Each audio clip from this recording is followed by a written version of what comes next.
and High Commissioners, the chairpersons, board and members of the Kenya Association of Manufacturers and the Micro and Small Enterprise Authority, captains of industry, distinguished ladies and gentlemen. With the gracious permission of Your Excellency, I will invite the Chief Executive Officer, Kenya Association of Manufacturers, Mr. Anthony Mwangi, to make some brief welcome remarks. Karibu Bwana Mwangi, briefly, kindly.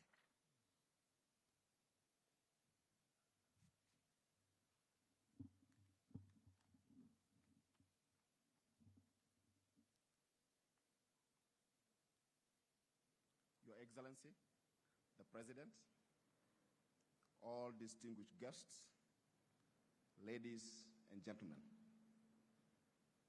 Your Excellency, we are honored today to have you here with us to discuss about manufacturing agenda 20 by 30.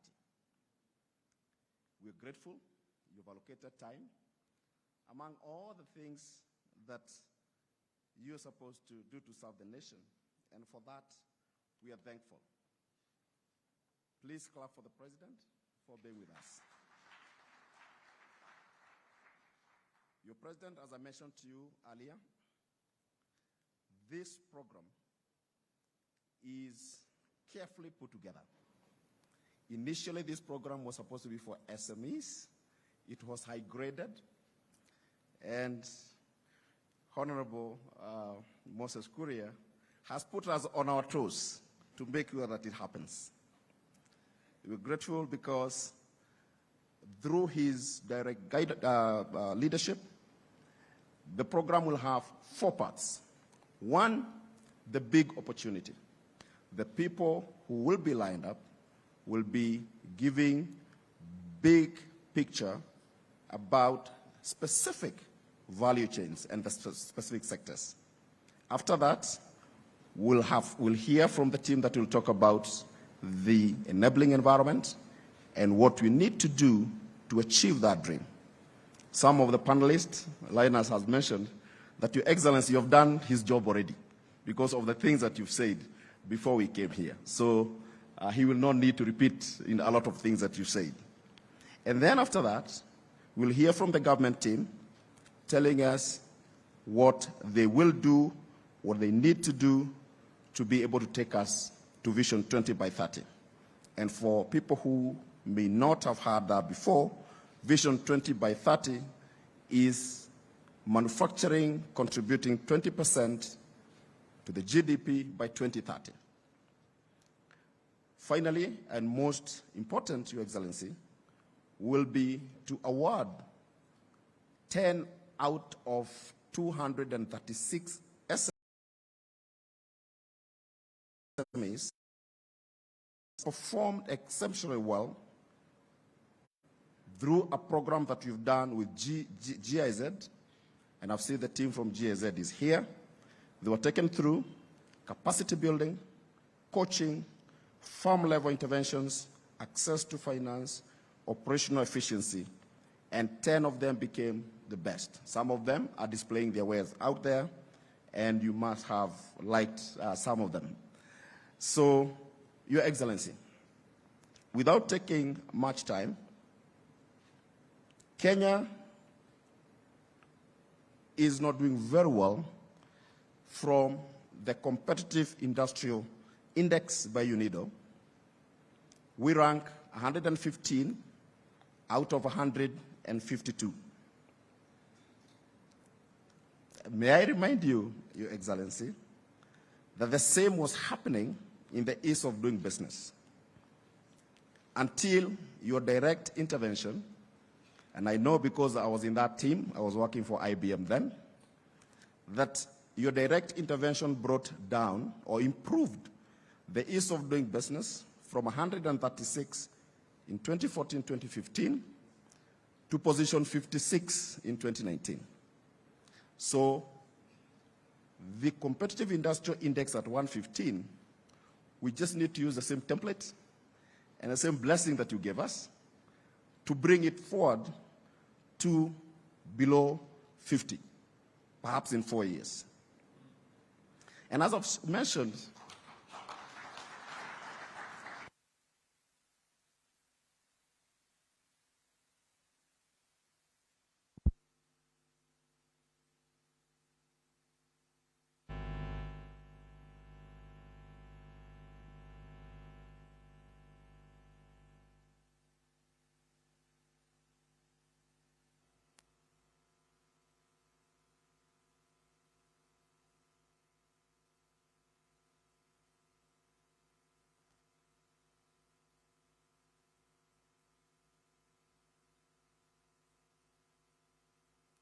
later, we met with him, and as usual, and I think the conversation you don't want to have today, you don't want us to have today, of lamenting, we lamented a bit, both the private sector and the government. And we said, oh, we are buying from you from Brazil, we are buying aircraft, we also want to sell to you. But you could see he was visibly getting agitated as we were talking and lamenting. And when he stood, he gave us a small example. And he told us, how much does it take you to sell frozen chicken between Nairobi and Jeddah? And he said here the answer, he said 4 hours to fly from Nairobi to Jeddah. But also he told us, from Sao Paulo to Jeddah is 17 hours.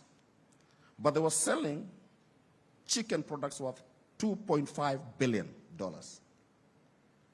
Today, and maybe it's for context, as I finish, Brazil exports chicken close to a market, Middle East and Africa, South Africa $100 million, DR Congo $50 million.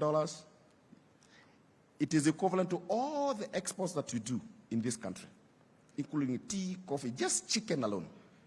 So that, I think, is one of the conversations that we could have. Without much ado, Your Excellency, may I now invite the chairman of KM Board, Mr. Rajan Shah.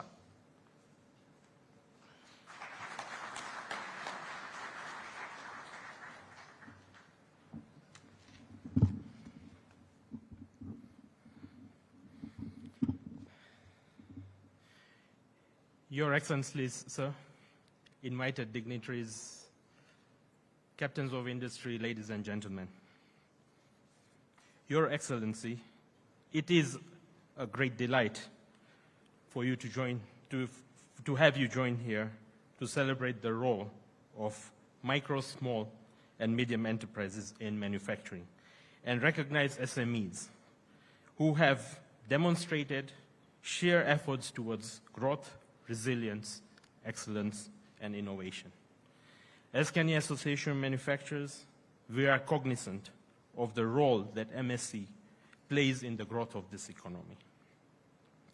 As a result, we continuously hold them up and nurture them to grow their businesses, to take full advantage of new and emerging markets, frontiers, both locally and globally, as you have noticed during our tour around just a while back.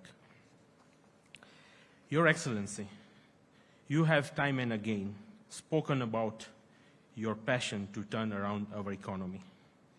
At the heart of this is the employment creation to the millions of youth without jobs, food security, and eradication of poverty, amongst others. We would like to assure you our commitment to support your cause, vision, and the plan.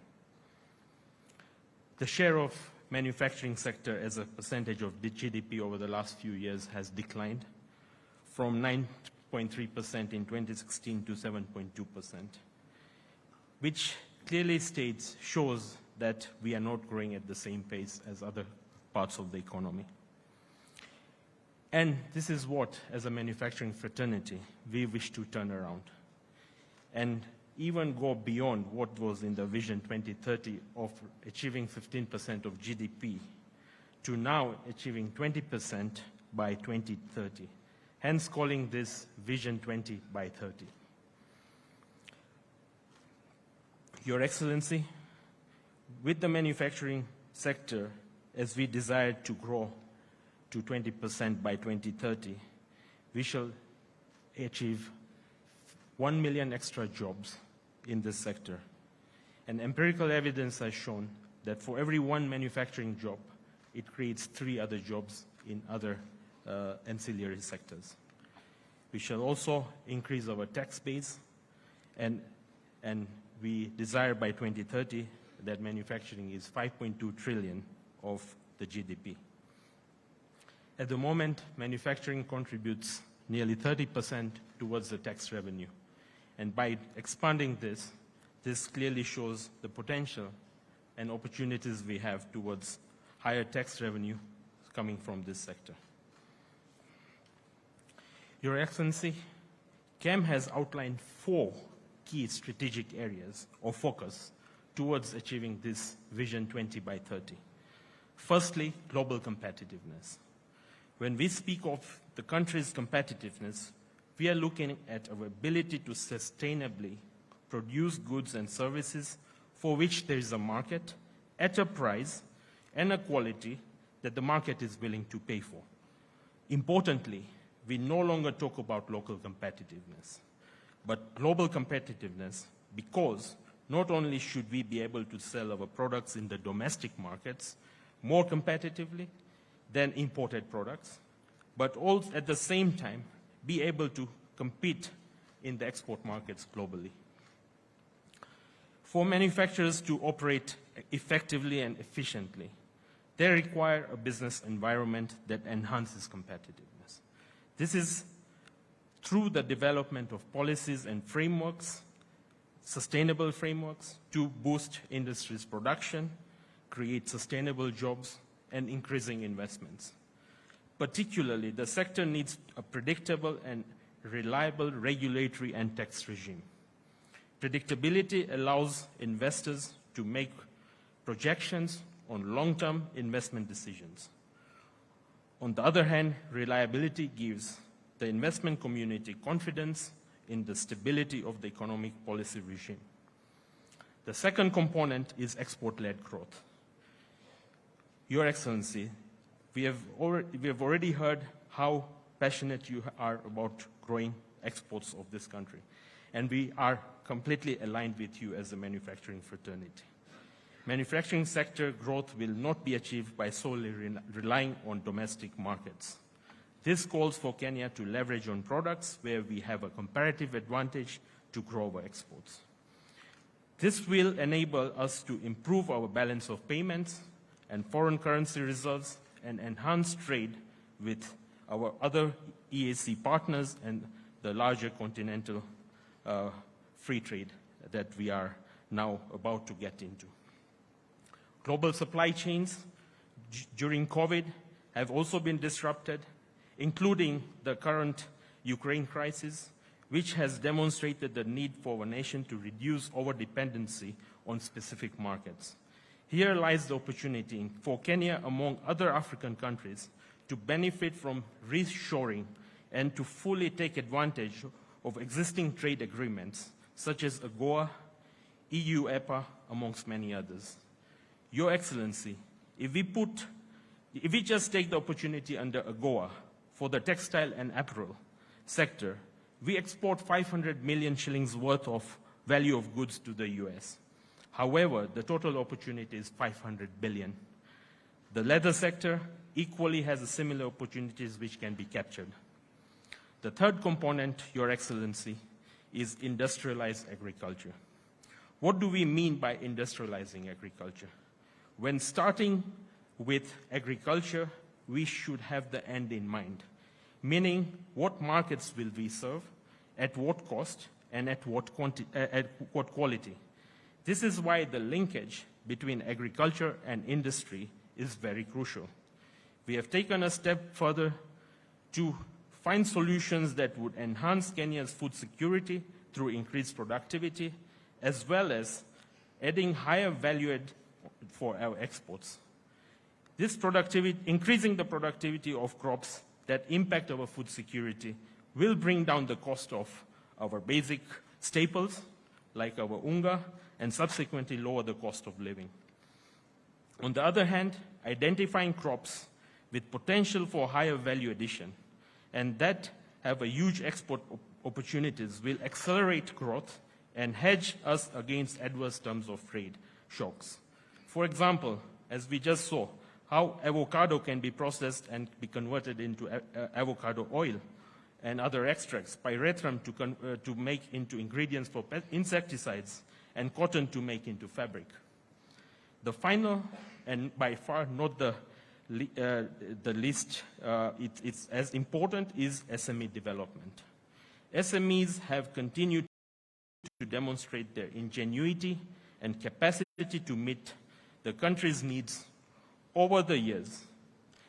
However, taxation, lack of access to finance, and inadequate capacity building are some of the hindrances that the SME sector has been facing. And this is where, as Kenya Association of Manufacturers, we are very committed to hold hands with our SME sector and to carry them and to grow them into medium-sized and large organizations. Your Excellency, as outlined in your government's plan, out of the 19 million people under the Kenya workforce, only 3 million people are employed in the formal sector, whereas the other 16 million, which are outside the tax base, are primarily in the informal micro, small, and medium-sized enterprises. We need to find this is a golden opportunity for the country to grow this sector and to take them to the next level. Your commitments towards growing this sector of the economy is indeed timely and promises to unlock the potential of small businesses to implement the short and medium term. We highly appreciate the Hustler Fund, the 50 billion Hustler Fund that you are going to be launching, and we fully support that, and we hope that that fund can be used to grow this particular SME and MSME sectors. KEM remains committed to supporting manufacturing SME and positioning the industry prominently in the global markets. We will continue to showcase this ingenuity and innovation through forums such as this and the upcoming Kenya Manufacturing Summit and Expo. Your Excellency, it is my humble request and honor to invite you to also come and grace the 5th edition of the KEM Manufacturing Summit and Expo, popularly known as Changamuka Festival, which is going to be hosted at the KICC between the 1st and the 5th of November, where we shall showcase all the products made by local manufacturers, including the SMEs. Finally, Your Excellency, you have challenged us to think differently, and we shall, as manufacturers, look at all the various opportunities which are available to us to grow this, to achieve our Vision 20 by 30. Thank you very much. Thank you very much, Chairman. Thank you, CEO. Your Excellency, sir, the next set of speakers will take us through the journey we will take towards achieving the GDP of 20%.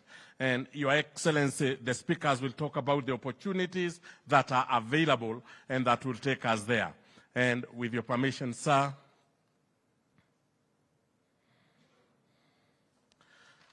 I will take us now through the next set of speakers, starting with the first speaker. Sorry, Your Excellency, if you just allow me 1 second to...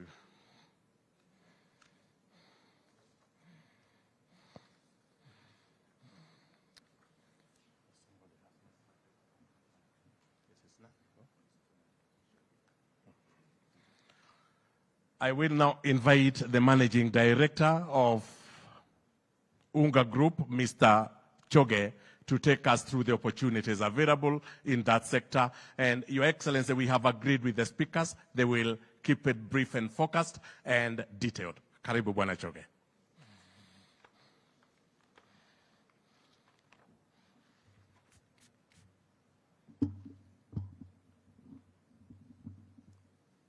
Your Excellency, Mr. President, distinguished guests, ladies and gentlemen, I'm happy to be here this morning to share some bits of opportunities around industrializing agriculture and also tackle the issue of food security for our country and focus around value addition for our products. So if you look at the screen in front of you, we see that the agricultural sector contributes 22.4% of our GDP and employing over 40% of the populace of Kenya. That's a huge industry, and indeed what we call the backbone of the economy of Kenya. However, we still have to import about 17% of our food from abroad. For me, this bestows us with a great opportunity to be able to go out there and close that gap as an industry. And, you know, as manufacturers in the agri sector, fully committed to ensure that we work with the government to ensure this is done. Now, out of the agri-based industry, the manufacturing sector, about half of it is actually agri-based. Goes to speak to what Your Excellency have been talking about, changing the course of agriculture in this country to be able to, you know, propel the economy to the next level. I show you an example. You know, in Kenya, when there is no ugali, there is no food. And maize, I'll show you per capita consumption of maize is about 70 kg per person per annum, which is about 3/4 of a bag. So it's our job to ensure that kila mtu wako na gunia yake, tumetengenezea mtu gunia yake as a country. Yeah? So, and of course, wheat flour there, you can see about 41 kgs per person. So what do we need to do as a sector, as an industry? If you look at maize growing, and I'm actually from the Rift myself, and it's a bit sad to see that the land is being fragmented day by day, and we need to figure out how we hold on to the large tracts so that we can be able to be more efficient in production. Currently, we produce about 8 bags per acre, but the industry best practice is about 15 bags. So it's us as an industry to partner with the farmers, offer extension services to be able to see that we actually bridge that gap. Talk about rice, 15 bags an acre, when best practice is at 35 bags per acre. And I'd like to thank you, Your Excellency. I saw what you did the other day in Kirinyaga, opening the dam. Those are the kind of initiatives that will partner together with the private sector to ensure that we actually bridge the gap. Once productivity is improved, then we're able to feed our own populace. So if you look, one of the key initiatives, for example, the subsidy on fertilizer, and it's a very welcome initiative, given that where we need to tackle all this is on input, one by one. So we'd like to thank you for that initiative. And, you know, like in the West, say in the US, where they've managed to lock that kind of subsidy over almost in perpetuity, I'd like to request, Mr. President, that this is kept on lock and key, and probably the key thrown away somewhere in oblivion. But if you look, Your Excellency, at the graph on the far side, maize, we still have a gap of about 10% that we still get from our neighboring countries, the Ugandas, the Tanzanias. That can actually be easily covered by us continue partnering with the farmers across the country to be able to improve this productivity. However, the threat still remains the continued fragmentation of the parcels of land, which then kills the productivity and efficiency that we want to achieve. Wheat, on the other hand, is still a big gap. We almost import almost 85, 90%. And we saw what the impact was when Ukraine was invaded. That I've seen the other day, you visiting Ethiopia, and the guys in Ethiopia have done a good job to be able to almost take care of 70% of their wheat usage. So it's up to us to go out there, learn the best practice to be able to cover this gap and to be able to feed our nation. Rice has spoken to. So these are the key commodities when, you know, lack of which tends to make us, you know, go up in arms, say there's no food in Kenya. So that, as an entity, we work together with the government to ensure we cover it fully. I'll move quickly because of time. I talk about value addition, and if you can flip to the next chart, I will probably just take one sector, which is actually a key sector for our economy. I look at tea as a value-added cash crop. This cash crop gives us an exchange earning of about 23% of what we get as a nation. A production of 540,000 tons, 130 billion shillings in terms of revenue. But of this, only 5% is value added. Now, that's a pain. How do we move from a 5% to a 50% as a nation? That's where we get the dollar down to our farmers, okay? And it's up to us as an industry, as manufacturers, to be able to see that instead of exporting the raw material out there, we actually value add and be able to take it to the market. That in itself just loads $12 extra per kg to the consumer.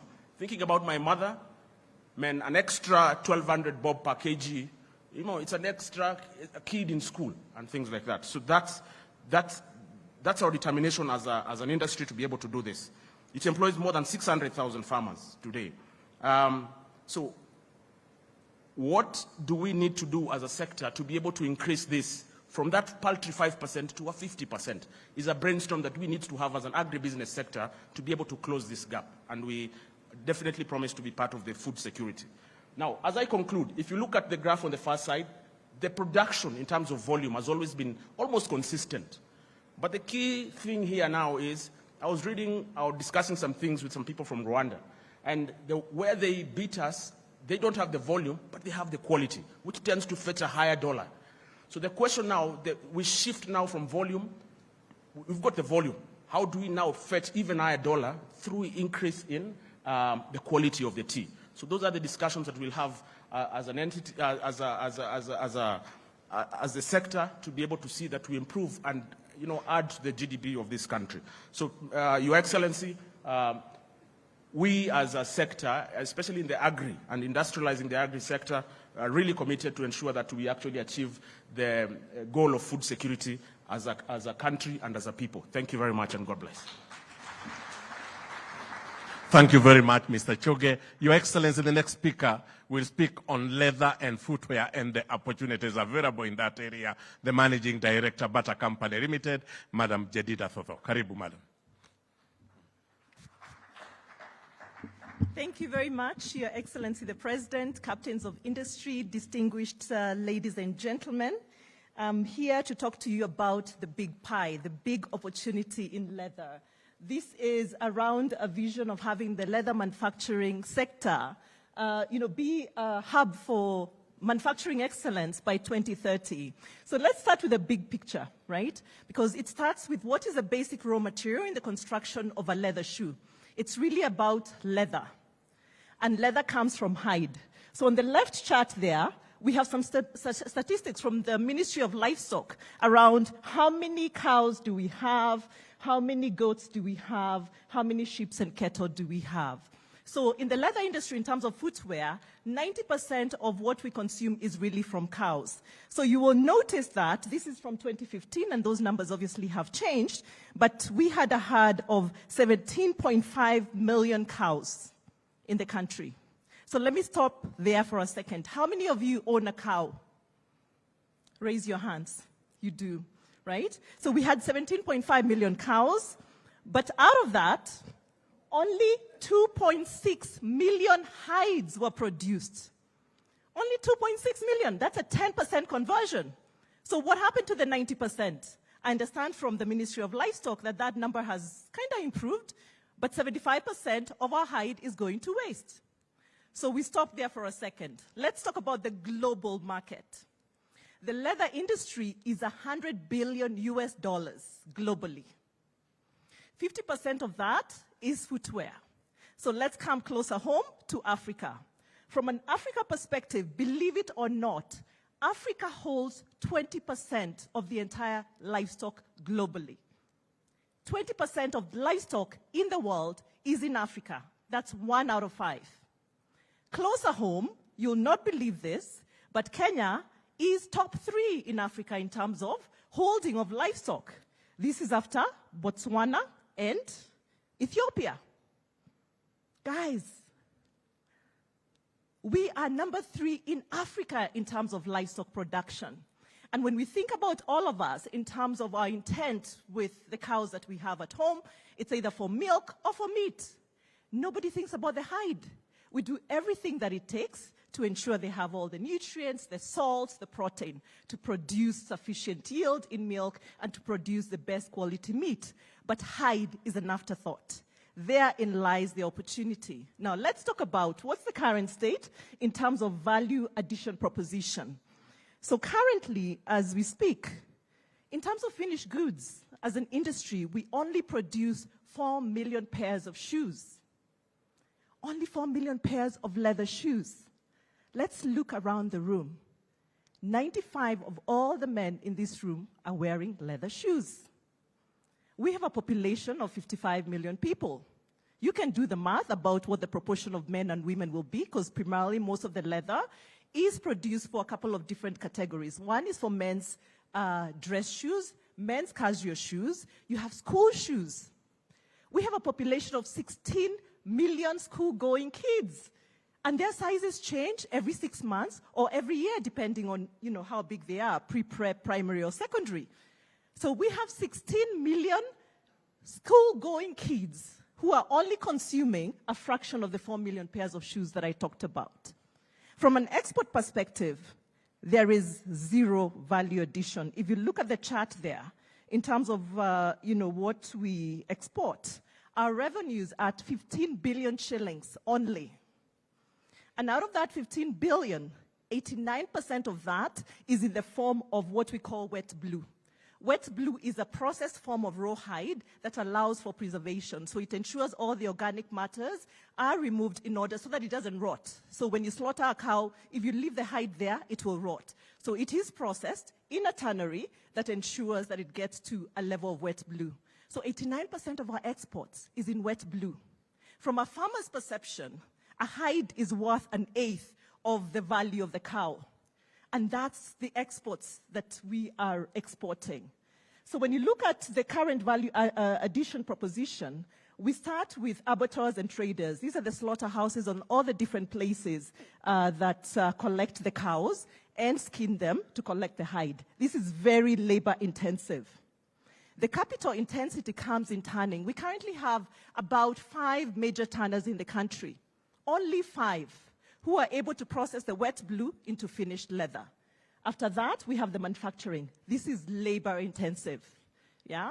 The manufacturing of leather has never changed over the many years. It's still very labor intensive, and that's why it's the most durable and the one with the best value proposition. It really involves cutting of the leather, stitching, and then depending on the construction, it will be either DVP technology, DIP technology, or cementing.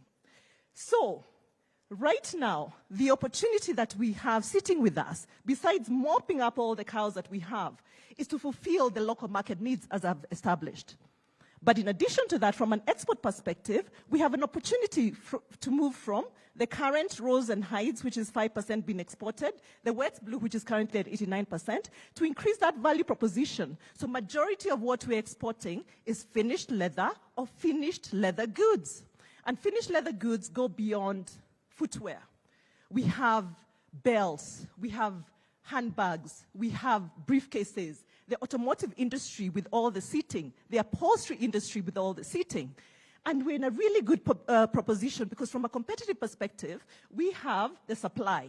From a global perspective, the current trends are such that when you go to China, North America, South America, the trends are, in terms of the tanneries, they're becoming very stringent in terms of sustainability and the capital investment required to operate a tannery.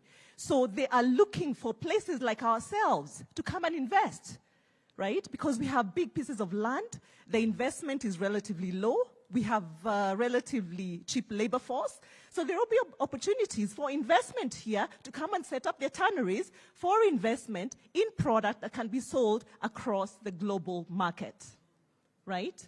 So those are serious opportunities. So now just to highlight the opportunities, it's around the animal husbandry. Changing all of our practices so that we are sensitized at a grassroots level that hide is valuable besides the meat and the milk. It will reduce the production cost and wastage, and then improve production processes, machinery, technology, and thereby quality, because we'll have investment in the latest technology when it comes to the tanning. Market accessibility. The demand right now, I can tell you as we speak, we do not have capacities in our factories. The supply is an issue. When you go through the drought season, the wet blue, you're living hand to mouth. And then now what has happened? Wet blue has become a hot commodity. Right now, the import duty rate is about 80%. Smuggling is the next best thing. People are smuggling in like you'll never imagine. Catch me if you will. because the demand is there. So we have various trading areas, COMESA, AGOA, AFTA, that we can trade with. The exports will move from 15 billion to about 75 billion. More importantly, from a people perspective, we currently have only 17,000 people in our industry. Based on these simulations, we anticipate, based on that labor intensivity in the additional value addition, we can move to 100,000 people who are employed. And 100,000 people, 70% of these are in the informal sector, not the formal sector, Karioko, Kamukunji, all of these hubs where we have very segmented or fragmented industries. And in addition to that, we'll be able to strengthen the skills, because these are skills that require some form of competency in terms of product design, chemical engineering, tannery, leather technology, if you will. So it has a really good value proposition in terms of our young people having employment in an industry that has opportunities. So ladies, and thank you very much. And we hope that you see the opportunity in the leather industry. Thank you.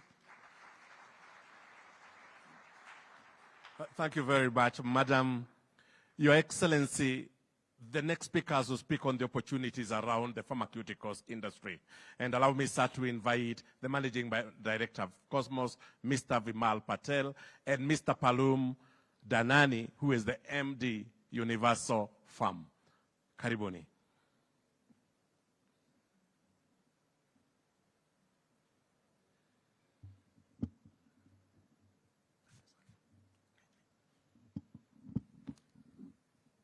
Good morning, Your Excellency, the President, champions of industries, distinguished ladies and gentlemen. Today, I'm going to talk about the opportunities in the pharmaceutical industry. COVID taught us a lesson in terms of security.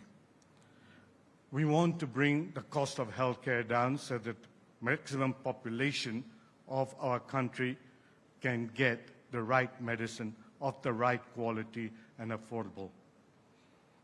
Together with that, we see an opportunity in Kenya, and we see an opportunity in Africa. We talk about India, we talk about Bangladesh. We want to talk about Kenya in Africa, and we have a wonderful opportunity. I'm going to take you to certain statistics here, and then I will broaden my outlook on the opportunities. So first and foremost, we have a industry of 1.2 billion US dollars. What I'm going to be talking here is in US dollars, not Kenyan shillings. The exports right now is 100 million. Most of it goes to East Africa. And there's a huge Africa down there, sub-Saharan Africa. 70% in quantity is imported from India, China. 60% of this is generic drugs. We have 37 plus manufacturers in Kenya, which makes us one of the biggest manufacturing hub in the sub-Saharan Africa, which tells us that we are on the trajectory and we need to make the most of it. We are presently using 50 to 60% of our capacity,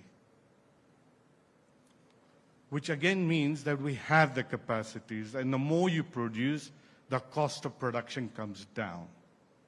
And then we can go into vertical integration into raw materials. For every $1 that we invest, we can get back $1.5. There is a 7% growth rate, and to my opinion, that can be even more. What are the key drivers? We need to spend a bit more on the healthcare.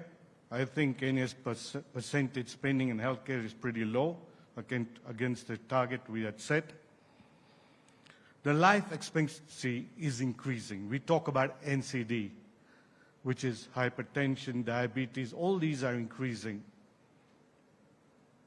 There's increased government support through health pillars. So these are going to drive it. Right now, a lot of public and private institutions are importing drugs. Now, when I talk about importing drugs, there is a patented and there's the generic arm. We're talking about the generic arm.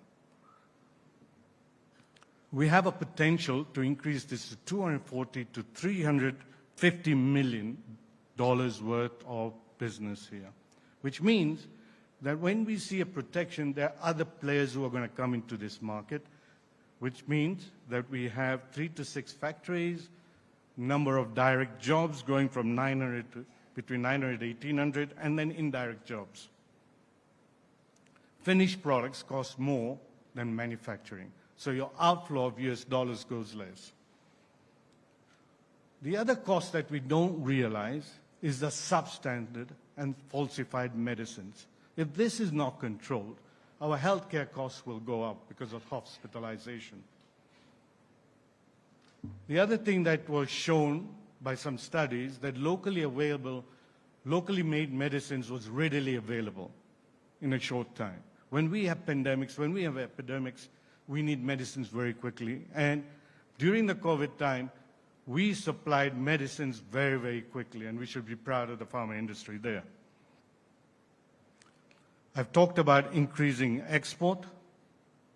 There's a huge market there, and I do believe we can be an India of Africa. Why do we talk about India? Why do we talk about Pakistan? Why do we talk about China? Why don't we talk about Kenya, Kenyan jobs? That's what we are here for. The AUC Pharmaceutical Manufacturing Plan of Africa said that between 30% that is locally made and 70% which is imported, we wanted to change it around. Yeah? The same for the East African Community Manufacturing Plan. We want to change it around. And that's why we're here. What will this mean? Once we get an income, we get more factories, the costs become less because there's competition, there's innovation. This is what we need. The kind of medicines Africa needs is not the type of medicines that Western require. We have our own diseases, we have our own needs, and we need to innovate there. And that will only come through this growth, like India has shown. Thank you very much. I was given 3 minutes, I finished it. Thank you.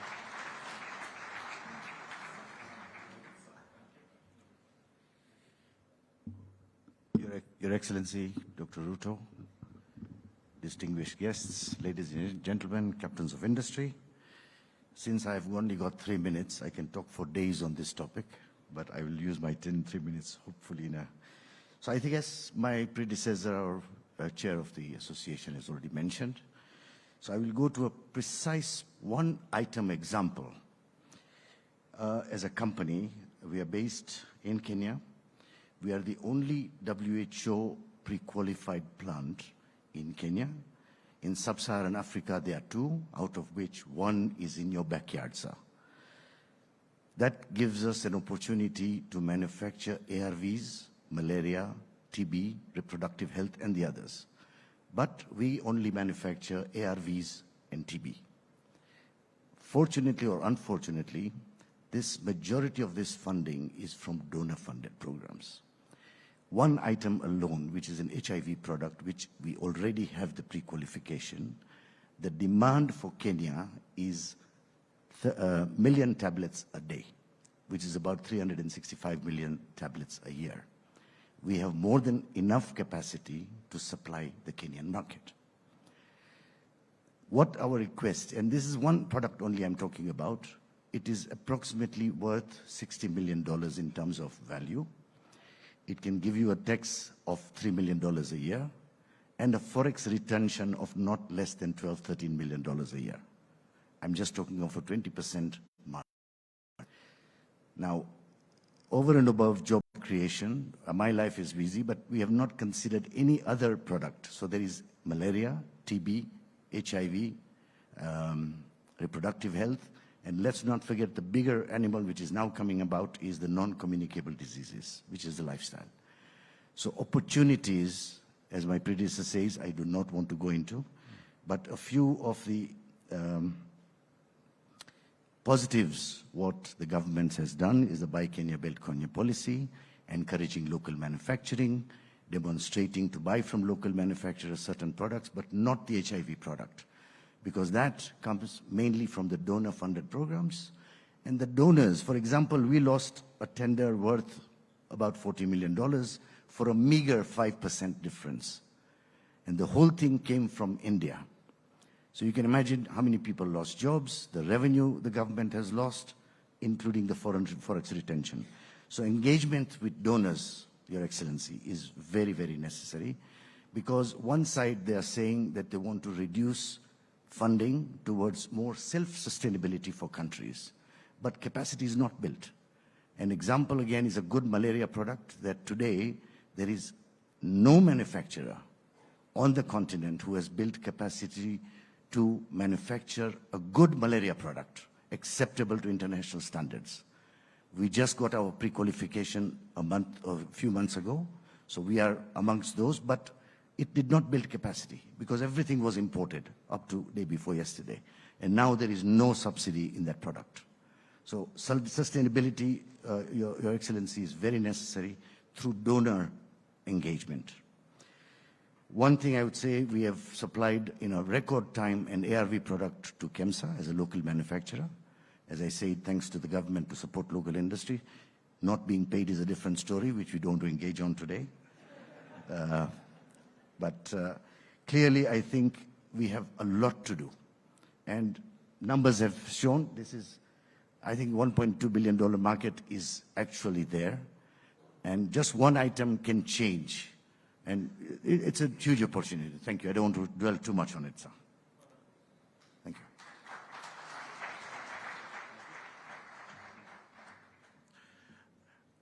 you. Your Excellency, to discuss the opportunities around the textile and apparel, I will invite the Managing Director, Bedi Investment, Mr. Jas Bedi. Bona Bedi, kindly.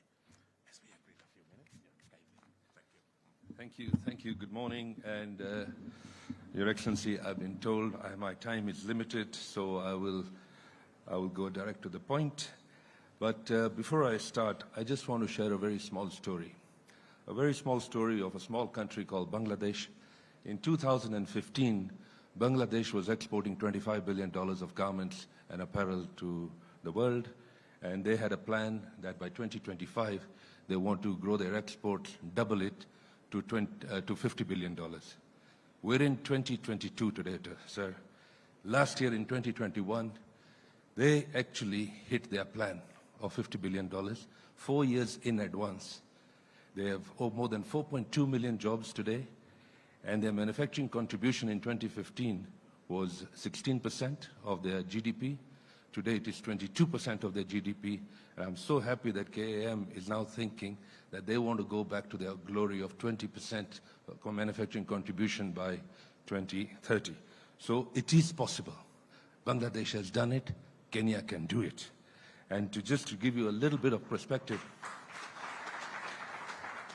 of manufacturing contribution by other countries, China, 28% of their manufacturing contribution to their GDP. Egypt, in our backyard, 30% of their manufacturing contribution to their GDP. India, 16%, South Africa, 14%, and if Kenya is at 7.2%, over the years it's come down from 20. It's a shame, but it's better to be honorable and accept there is a problem, and let's move on and let's deliver that plan. So, Your Excellency, going back to the textile apparel sector, it's probably one of the biggest supply chains in the world, huge market opportunity. Kenya today is the largest exporter under AGOA to the US. That is our number 3 export. It has overtaken coffee, which is now number 4. It was $500 million, like the chairman said, and it's got 52,000 jobs. But this opportunity ahead of us, just one market, the United States, is $100 billion. If we start looking at European Union, 27 countries, another $150 billion. The total pie is $800 billion. And to me, the only lesson I know from business school is size of the pie, slice of the pie. So if the size of the pie in the US under AGOA is $100 billion, and our contribution of export contribution to that pie is $500 million, there's no need to chest thump and say, oh, we are the biggest, we're the best in Africa. Yes, you are. But globally, what have you done? You're 0.5% of US imports. It's a shame. We are duty-free. Bangladesh is doing much more than dutiable. So it's a big shame for us, and there's a serious opportunity for us in one sector. And in that one sector, we have no factories left in our Athi River EPZ, full I know this morning, Your Excellency, you talked about Naivasha. It can be a reality. It can deliver 100,000 jobs, just one park. And we really don't have an option. We need to create jobs. And Your Excellency, I'm fortunate enough that I've had this conversation with you. But yes, your agenda is spot on. You told me you have 3 agendas. Agenda number 1, jobs. Agenda number 2, jobs. Agenda number 3, jobs. I think, Your Excellency, this sector will deliver that opportunity. And it's a huge opportunity as we connect the pipeline back into the farm gates, the farmers, the field to fashion story that the chairman talked about. It's possible and it can happen. And this is the serious opportunity ahead of us that we should not lose. I know Jadida talked about the leather sector, but one thing she didn't talk about, the leather business in the US is $27 billion. Kenya has got 0% of that business. The leather shoe import duty into the United States is 60%. Under AGOA is 0. It's an opportunity they've not even touched. So these 2 sectors, which are part of the Kenya Kwanza manifesto, will deliver the jobs you want, and I'm so happy you put them on your agenda. Asanteni sana. God bless you, sir. Thank you very much, sir. And Your Excellency, on the opportunities around the automotive industry, I will now invite Dr. Isaac Karua, the Managing Director, Hoda Motorcycle Kenya. Dr. Karua, a few minutes kindly.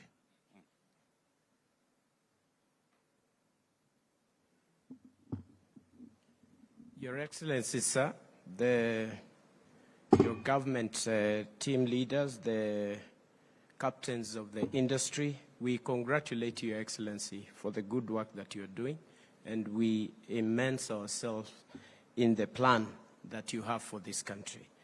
I'm going to bring out 3 items. One is job creation, and this I'm doing on behalf of the sector, the automotive sector entirely. The second is to strengthen the value of Kenya shillings through the increased exports and reduction of inputs. And number 3, diversification of Kenyan exports by expanding the automotive export basket. Your Excellency, if you look at the presentation here, currently we have about 4.8 million number of registered motor vehicles in this country.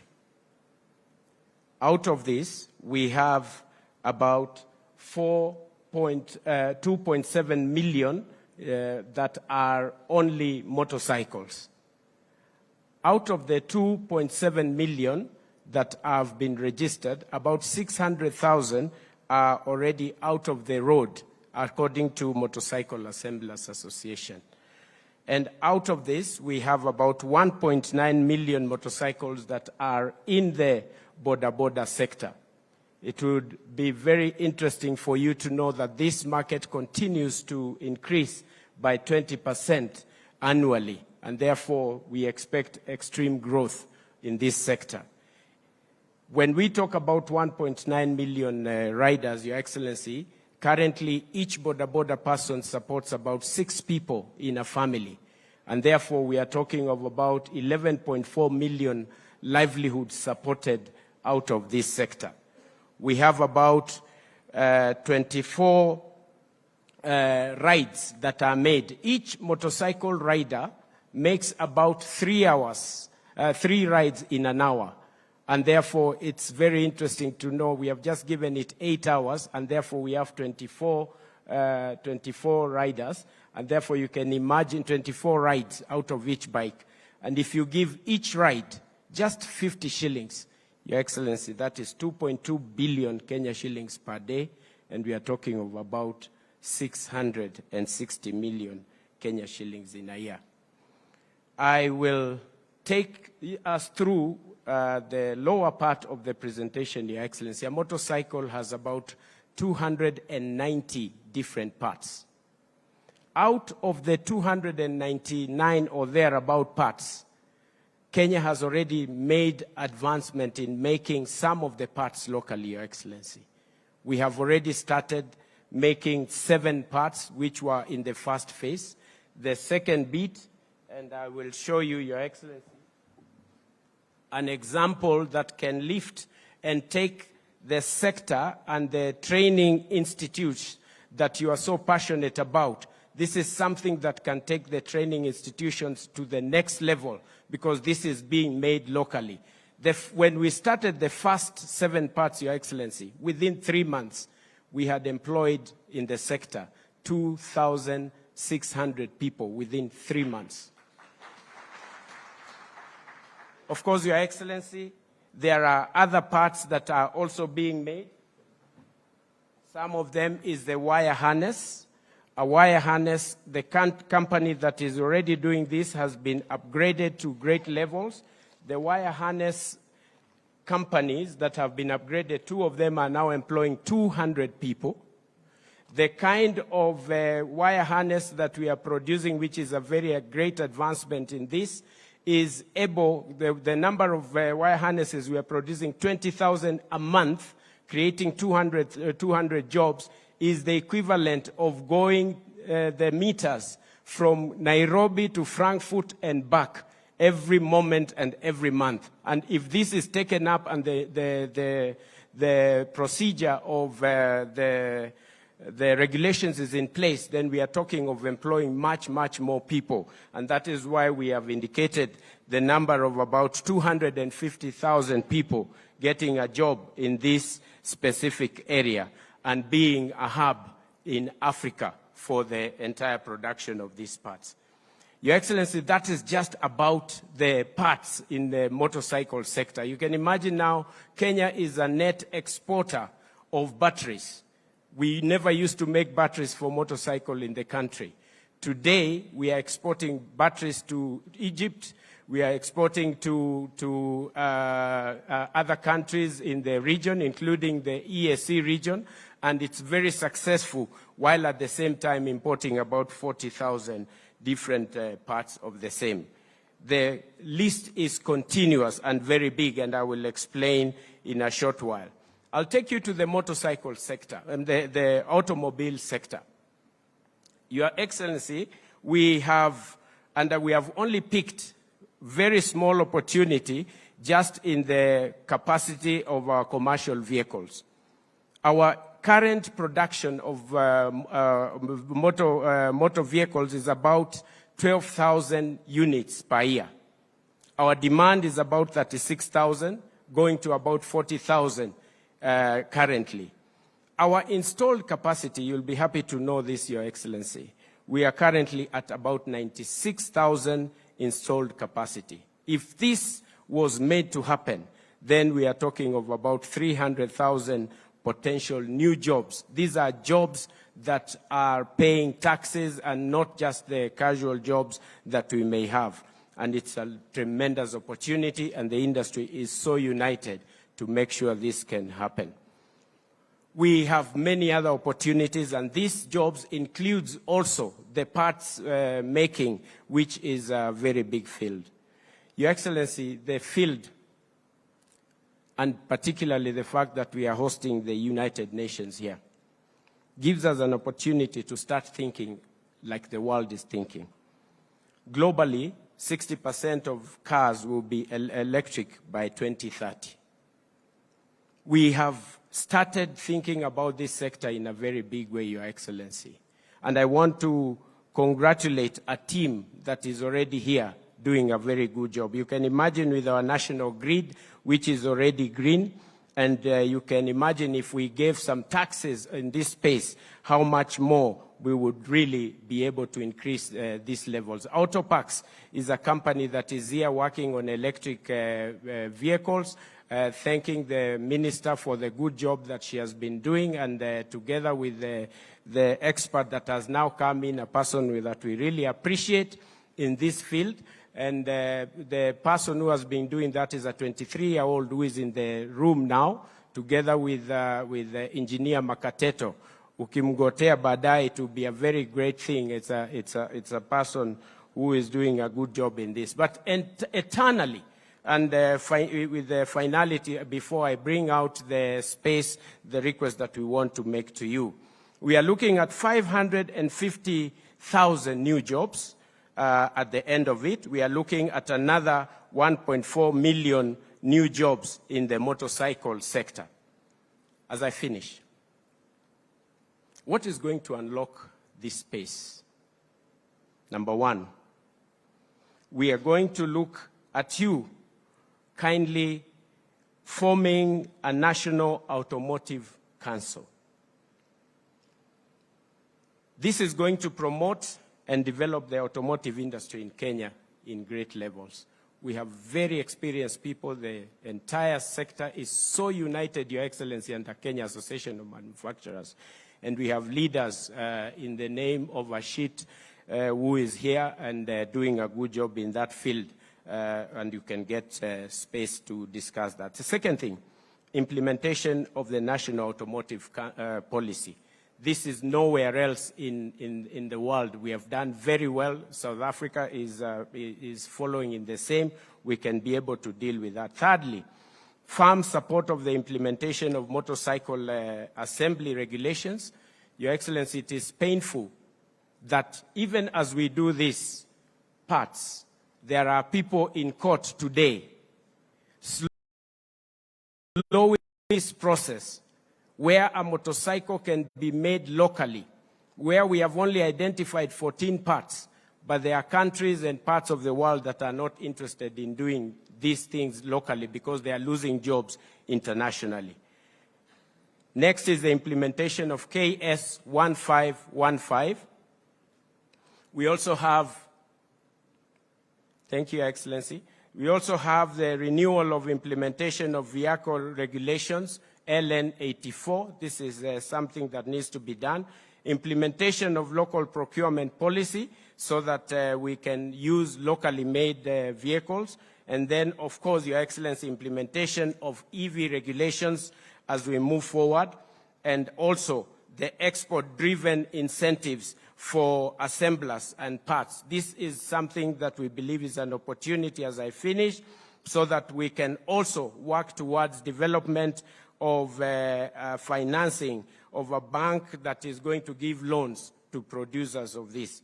Your Excellency, is going to be good for the country if you can also, and this is a request, passionate request by the automotive sector, whenever you get an opportunity, just pass by one of the makers of different parts. We have helmets that are being made locally. We have vehicles that are being made locally.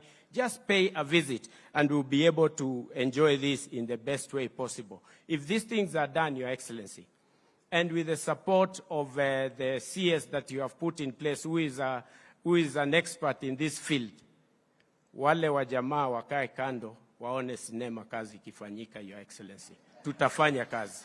Thank you, and may God bless you so much. Thank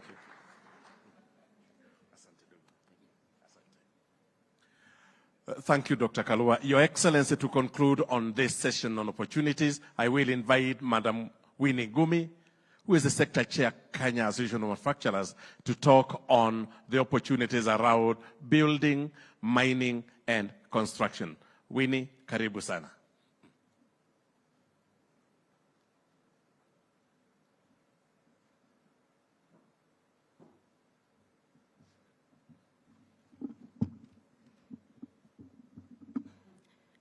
Your Excellency, Captains of Industry, distinguished ladies and gentlemen, mine is to paint a picture on how the construction industry will incremental jobs by implementation of the affordable housing pillar. Your Excellency, today our construction industry consumes about 200,000 jobs. But just with the implementation of the affordable housing pillar, we have the potential to create an additional 500,000 jobs just from this one pillar. And this is not just, going to affect the building and construction sector, but Your Excellency, we will be creating a new population that has disposable income, that will pay taxes, that will eat the food from the agricultural farms, that will use the borders, and singularly, this is the one sector that can unlock the opportunities in the economy.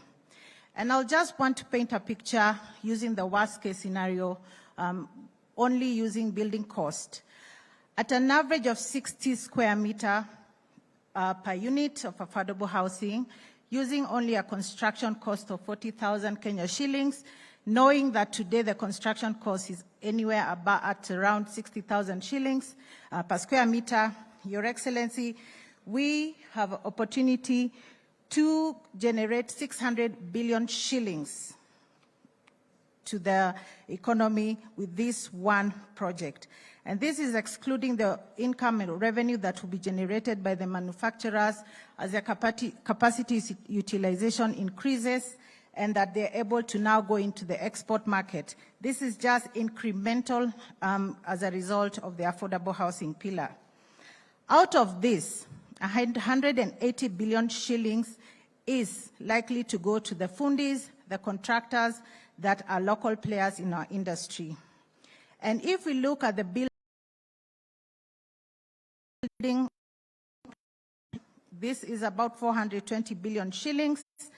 Out of this, if you assume 70% goes into local manufacturing, 250 billion shillings will go into local manufacturing of building products. Another 170 billion shillings will go into imported products, which are businesses that are run by SMEs and MSMEs. And I am saying this as one who has actually gone through this journey. And ultimately, we'll find that at an average, 500,000 jobs will be created. Using all the linkages that you can see there, we will be able to impact on the fundis, we'll be able to impact on the value chains of business, our retailers. These are our stores. These are all the retailers and distributors. We'll be able to create direct jobs within the manufacturing members of Kenya Association of Manufacturers. And ultimately, Your Excellency, I believe that just unlocking this one initiative is going to impact on all the pillars of the Kenya Kwanza initiative, because we will cascade jobs, we will cascade economies, we'll open up the pockets for our Kenyans, and we will impact 7.5 million Kenyans directly. So thank you very much. Mine was simply just to demonstrate why there has to be serious focus on implementing the building and construction, opening up building and construction sector through this one incremental opportunity of affordable housing. Thank you very much for your attention. I've done. Thank you very much, Madam. Your Excellency, that set of speakers have given us the opportunities that are available for us. And with your permission, Your Excellency, the next set of speakers will take us through the journey that we need to walk towards achieving the dream that we have of 20% for 20. Your Excellency, I will request the speakers to be brief, most kindly. I will request the speakers that I invite to be brief so that we are able to move the program. The first one is Mr. Linus Getahi, KAM board member, who will speak on the enabling environment. Bwana Getahi, most kindly, as we have agreed. Kindly, sir. Time. Yes. Your Excellency, Madam Betty is telling me 2 minutes, although I've been given 3 minutes. I think I only take a very, very short time, Your Excellency, because when we met a little earlier, you actually summarized this. And I'm really excited because we have a government that is already running ahead of the private sector. We actually used to a situation where we are knocking doors and trying to say, please. And now in terms of summary, when we went there, it is like, yeah, I know this, I know this. Linus, when you go there, don't moan. I promise you, Excellency, I'm not going to moan. Maybe this slide is saying, why is it important that we focus on manufacturing? Why is it important that the agenda for jobs actually comes from here? Because manufacturers actually create all these linkages, right? From the farmers, the suppliers, and by the way, many of those people around the manufacturing circle are what we call hustlers. These are the hustlers. And actually, when we look at manufacturing oftentimes, and when you're asking for this or that, we look like it is just Betty who wants to make a little more money. No. Actually, it is the more just Betty does good work, look at the number of people who benefit. If you look, just allow me to use you as an example. If you look at just Betty's P&L, probably what he ends up taking home, or his organization, is 8%. The gap between the sales and the 8% is, Buana Boro there. Actually, Boro, you are the biggest shareholder in my business. In fact, I'm thinking of bringing you in the board. Because actually he makes more money than I do. But I think the point is, we need to, when we support manufacturing, we actually drive the Kenyan agenda. We actually drive the hustlers agenda. If you can get the next slide, please. So, when I was asked to present this, I was actually going, my title of the presentation, because people have talked very nice things about the opportunities, the title of my presentation was going to be, however. But because you said we don't mourn, I shall not mourn. What I shall say is that when we talk about global competitiveness, we are stopping to talk about the guy next door. In fact, we have these squirrels. Maybe Bwana Sakaja is quarreling with Amatiga in Kiabu, which is because we are neighbors. The reality is that now we are talking AFCTA. The reality is that you're talking about how do we go to DRC and how do we dominate DRC? How do we go to Ethiopia? And as they open up, because the political class is actually ahead of us. They are already in Ethiopia talking about opening up. How do we ensure that when you open up, we actually have goods and services that are competitive, that we can actually take a share of the market? That is why we are saying, let us work together. And I'm glad that our CS nominee for finance, for treasury is here. Because if you look at what I said about the sales revenue and the 8% that the manufacturer carries home, there is a whole lot there in the middle that we can create efficiency about, not so that government may get less revenue, but so that what you talked about a little earlier, it's about volume. There is no way we are going to do very well in DRC and all these other places if we don't do volume. It is less margin, bigger volume, but we need to remove some of those costs. Actually, the theme is, let's get unnecessary costs out of the business. We talk, for instance, about power, and I don't want to moan. But even if I don't want to moan, Your Excellency, even if I don't want to moan, when our CEO was talking, you saw what happened. He had now to raise his voice because Kenya Power went on leave for a short time. And the reality is the government has done a lot of work. Kenya Power has done a lot of work. We have what, 5,000 megawatts? It's a question of managing it. It's a question of ensuring efficient distribution. It's a question of ensuring it's there all the time because the back office work has been done. So that is, and we need to focus on export orientation because, and I think Bharat talked about it. He was talking about 70%. Maybe that is coming down because of some of those small problems that you're talking about. But I want to tell you, Your Excellency, we are not even asking you to do anything. You've given us CS. There is a CS here who is even working at night. So let us, give us a chance. Let us work with a man who is also waking you up so that he stops waking you up and works with us and really help to drive this agenda. And let us really set ourselves a target that we are going to be an export-oriented economy. We, rather than saying there's a quarrel with Uganda on eggs and milk and all that, let us upgrade our facilities. Let us move from also not just talking about milk, but talking about how we are converting that milk, how we are converting the other things, so that we are actually setting them back, things that they're probably not able to do, and we shall coexist together. We talked about the regulatory burden. This is a quick win. If we look at many of those things, whether it is, we talked about KEFIS, whether it is NEMA, if we look at some of those costs and actually remove them from the business, you know what we do? We just create efficiency. We create competitiveness. When we create competitiveness, we drive volumes. When we drive volumes, we employ people. I think it's a simple equation. So if we just focus on removing unnecessary costs out of the business, then we're actually achieving the objective. And by that is not your objective. It is my objective as well, because I've got brothers and sisters who are at home. So it's not Dr. Ruto's objective. It is for all of us to get those folks having meaningful, sustainable jobs that give dignity to our people. And I'm told that Nimemaliza yangu sasa ni kushukuru huyu jamaa because of harassing me to stop. Thank you very much. Thank you, Linus. Thank you very much. Linus, Your Excellency, allow me to give 3 minutes to Mr. Nikhil Hira, who will talk on general taxation regime. Mr. Nikhil, kindly. Thank you.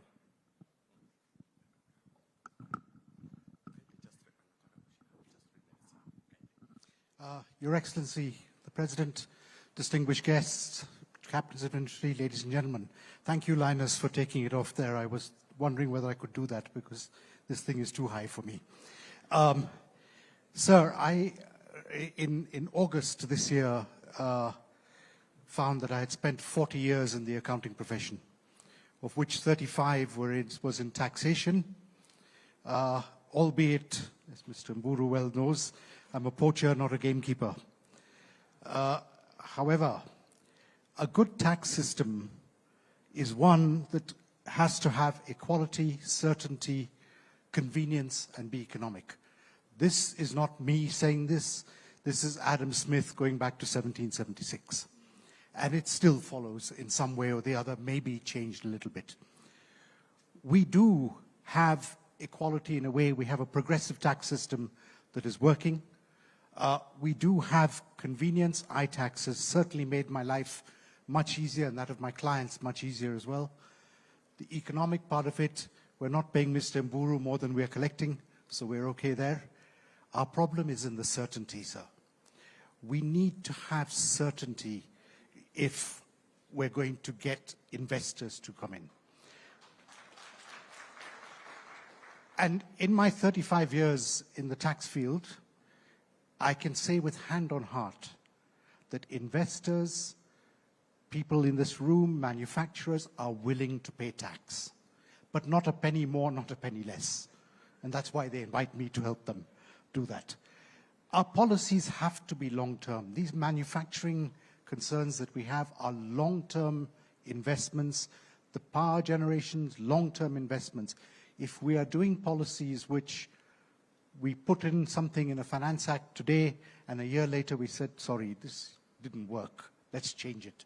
That is the wrong way to do it. We need to think 2030 and our policies need to be 2030.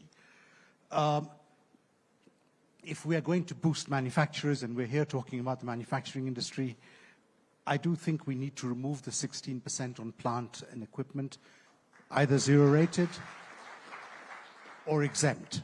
It was exempt before, it's become taxable now, and that is a problem. The need for a new income tax act. It is imperative. Our income tax act goes back to 1973. Mr. President, it has more patches in it than Microsoft does.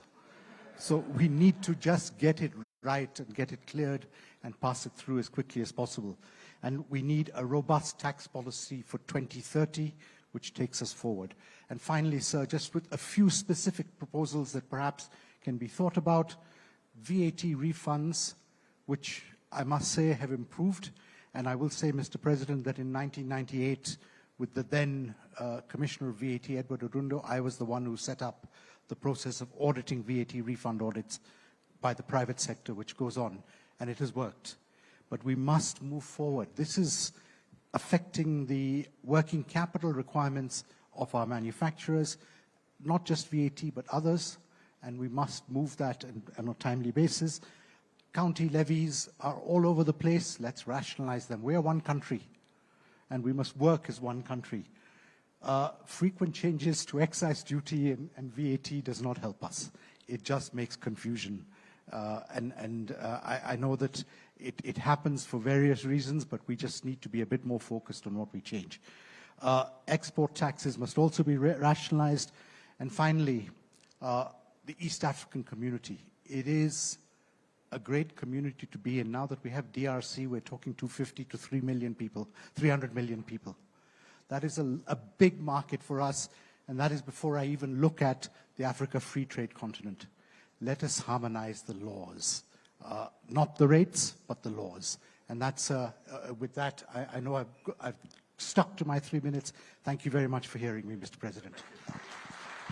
Thank you very much, Mr. Nikhil. With your permission, Your Excellency, I will invite Mr. Kimani Rugendo to give us a brief case study of an SME scale-up. Bwana Kimani Rugendo, na nitakuomba kwa heshima. We make sure we stick to the 3 minutes. Kindly, sir.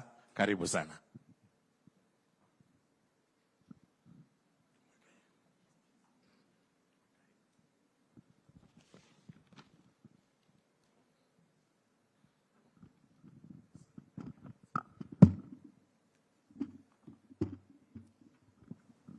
Your Excellency, the President, captains of the industry, ladies and gentlemen, though I've been given 3 minutes, mine is a long one. Mr. President, with your permission, I'll ask for your 2 extra minutes so that I can paint the story as it is. I've been asked to talk about my company, but my company talks a medium about SMEs in this country. Our journey started way back in 1992 when borrowing money in this country was a real, you had to know the bank manager, you had to be in very good terms, and at times they told you even giving you a checkbook was a privilege. So in 1992, money cost between 1 and 30% to borrow. Coming forward, today, borrowing money from the bank costs between 13 and 14%. You can see at least we are improving, but we hope with your able leadership, Your Excellency, we can come to 1 digit. That will actually help the growth of the industry. Your Excellency, SMEs account for 95% of farms in most countries. Estimated 600 million jobs will be needed globally by 2030, and 7 out of 10 employees will be in SME. Kenya National Bureau of Statistics 2016 report indicates SME constitutes 98% of all businesses in Kenya. SMEs contribute 33% of our GDP. Majority of SMEs in Kenya are informal. Sadly, Mr. President, 75% of SMEs die within 3 years of inception. In other words, Kevian is a lucky one to be among the 25% of SMEs that made it through to its 30th birthday since its inception in 1992. The objective of Kenya is to increase the income of small-scale farmers in Kenya along the agricultural value chain, which is very dear to you, as I know. Now, building programs, which has been our very, very major concern, and mentorship by extension services, and creating access to finance has made us support our suppliers, who are grouped in about 3,000 farmer groups. Our flagship product, Mount Kenya Water, was not only the launching pad for Kenya, for Kevian Kenya as a company, but was a pioneer brand in local bottled water industry. Mount Kenya Water has notably changed the lifestyle and landscape by paving way to other local and international bottled water brands since coming into the industry. Mr. President, Kevian Kenya Limited was the first company to launch juice in 100% fruit juice content, namely pick and peel, which came into market in 1999. This was a venture of passion and dedication and a priceless resolve that was seen the success of growth in Kenya. 7 years later, we have come up with other brands, Afia, and other fruit-based drinks, nectars, malt, and soft drinks. However, Mr. President, 2014, we brought to the market Cavian sauce, brilliant culinary, and options for broad-based household items in the hospitality industries. In 2022, Acacia Kids was born, which is a stand-alone juice for children. I like to say here, Mr. President, our small-scale farmers supply us with the tomatoes, they supply us with the passion, they supply us with the pineapple, they supply us with the oranges, and they supply us with all other products that we process in Thika, where we process a capacity of 200 tons every day when the fruit is in season. Notably, it's good to mention here, Your Excellency, sir, that our journey for production also comes with the pain of having to collect the waste that we generate. We embrace what we call circular economy by ensuring that we collect waste and we convert waste. Here in front here, I display boards made of waste material in Thika, where we have an installed capacity of up to 3,000 tons per month. This material can be used for in so many industries. 1, automotive. 2, low-cost houses. 3, can be also used by the builders when they are making their formwork. 4, it can be used for school desks. Also, when there was COVID in Kiambu, we were able to make COVID beds, 200 which we supplied to Kiambu within a very short time during the COVID time. We equipped one whole ward in Kiambu. Your Excellency, we have also embraced pencil production using, again, waste newspaper, as you can see it here in front. We think if all these materials are consumed, we would save our forest cover, we will also save our trees, and we'll be able to actually ensure that we have a very good environment.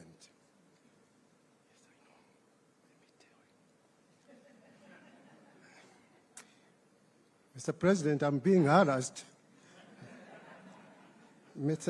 Our long journey has taught us a lot, Mr. President, and indeed the first real drive towards Kenyan-owned enterprise was highlighted by the infamous paper, section paper number 10. As I'm being harassed, I will still proceed, but tell you, Mr. President, back in 1990s, we are now talking about climate change. Our industry is really agri-based. With climate change, we are running short of rain. We can see animals dying. We see people crying, they are, of hunger. Your Excellency, back in 1960s, the then Kenya government, Ministry of Agriculture, in which you have also worked previously, was able to go and seed into high crowds and therefore induced rains. I believe it is still possible now, when we are suffering this way, with as many scientists as we have, we can still seed rain and induce rain and ensure that at least we get some harvest. As going on this way, we'll still keep on looking for food, importing food, which is really a disgrace. I'm finishing. Your Excellency,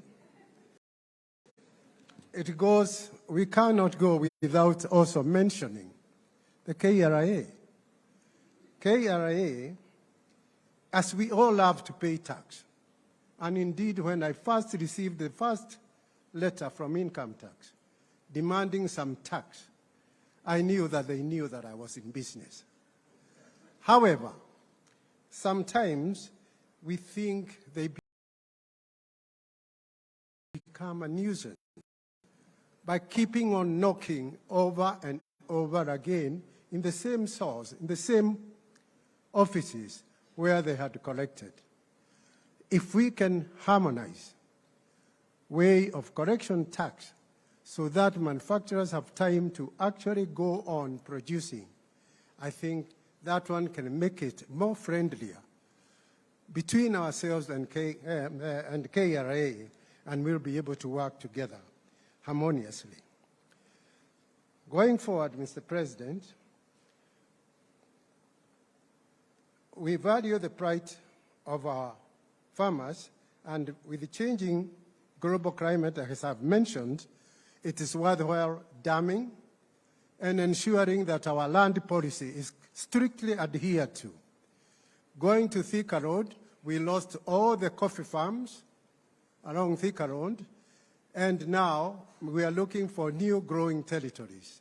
I believe it's good and it's easy for us to stick to our agricultural policy and ensure that this competition between the farmers and home developers is actually controlled by home developers moving to more agricultural area and stick to semi-arid area for home development and leave agricultural area for agricultural growing. Mr. President, I know I sound a little bit, or I will land into troubles with quite a lot of these home developers, but I feel now that I should propose some solutions so that I can wind up. The gentleman here to stop looking at me really with very cruel eyes. Government have to ease access to credit. For instance, the Hustler Fund to be a game changer for the survival of SMEs. The government is to encourage constructive stakeholders' engagement so that we foster meaningful relationship, i.e. between KRA and businessmen. Government to work with stakeholders to develop regulation and address late delayed payments and appoint a little sector regulator. For this, I'm saying we have seen the death of Uchumi, the death of Nakumat, the death of Tuskegee, and the death of another South African chain. All this, Mr. President, went down with manufacturers' money, ranging to over 600 billion Kenya shillings. This money has never been recovered. Typically, we pay KRA tax on the 20th of each month of invoice. This late payment means if I give you credit for 3 months, I have paid your VAT 3 months. 3 months of tax is held. When such organizations go down, they go down with money which we are not also able to recover from KRA, and it is tax we had already paid. Your Excellency, this needs really re-looking into, serious view from your able department there, and I'm sure with that we can harmonize and look for a way whereby it can be a win-win. Your Excellency, if I were manufacturing in Kisumu, taking goods to Mombasa in a branded vehicle, I would require a license to go through every county. Otherwise, goods keep on getting getting stopped on the road. Vehicles are detained. Some goods are perishable. They don't get to their destination.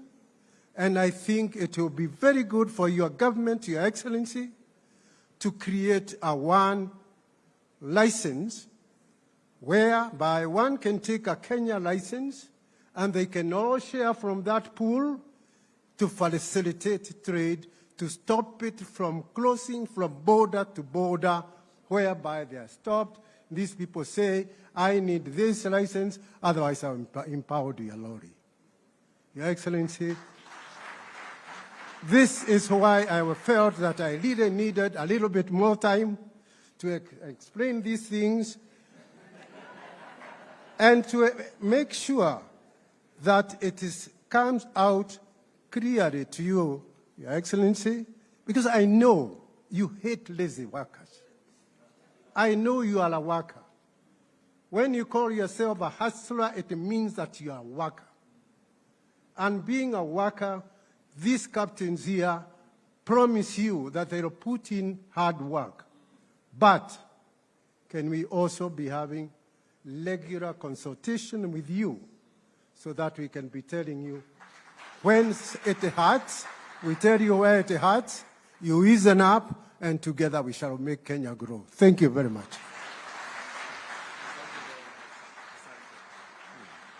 Thank you very much, Mr. Kimani Rugendo. We understand and thank you. Your Excellency, to close this session, I will invite Mr. Tess Babu. Babu, kindly take us only 3 minutes so that we move with the rest of the program. Tesh, karibu sana.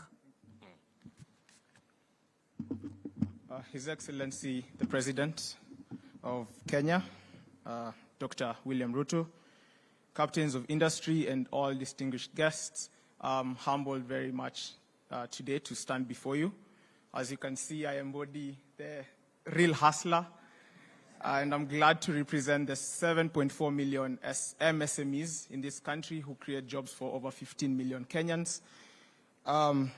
So we at Market Force enable these MSMEs to access products affordably, and we link them up directly with manufacturers. I am representing the youth and the technology sector because it is a huge enabler for various industries in this country to be able to grow. So today what we do is we have over 125,000 dukas across the country that we are supplying these goods to on a daily basis. And we've been able to expand this operation to Uganda, Tanzania, and Rwanda as well, where we have multiple dukas ordering, and we're currently working with Kenyan manufacturers and enabling them to be able to export their products into this market and not worry about how they distribute in this market as well. So we're expanding the market share for Kenyan manufacturers by doing that, and also supporting the small manufacturers in the country be able to extend their trade. So one thing I'd like to say is that we're very non-discriminatory when we come to working with dukas and mama mbogas. So we're very excited about the Hustler Fund and all the initiatives that the government is currently working on to spur innovation in this sector as we work with fintechs and other banks to ensure that credit is affordable for these dukas that we work with. In the process, as mentioned earlier, I won't belabor the point, but there's a lot of jobs that are created through the manufacturing sector. We employ 426 people directly today who support us in this distribution in the country. And we're very excited also by the administration that is coming in. There's a lot of energy. We're working closely, hopefully, with the new CS for trade, as well as the Kenya Association of Manufacturers CEO, as we look at how do we continue to support manufacturers to extend the distribution network. So quickly, I'll talk about the technology sector where we play, because this is very important. The last 6 months in Kenya, the first 6 months of the year, over $1 billion has been invested in over 76 Kenyan technology startups. And this is a very good direction for us. What I'd like to ask is if the government can consider setting up a sovereign fund or something that can ensure as foreign investments are coming into the country. Kenyans are also investing in these companies so that when the next M-Pesa, the next Amazon, the next Google, we have money coming back to Kenyans' pockets, not all the money being exported to the foreign investors who invested in us and many other companies in the space. So lastly, just to say thank you very much for this opportunity and this stage to present what we're doing at Market Force, and I hope that we'll continue to have more public-private partnerships that will continue to spur the country forward. We're excited and we are happy to have you, Mr. Excellency, in the next 5 years. Thank you very much. Thank you very much, Tesh. Your Excellency, with your permission now, I will welcome the Governor, Nairobi City Council, Honorable City County, Honorable Johnson Sakaja. Governor, karibu sana.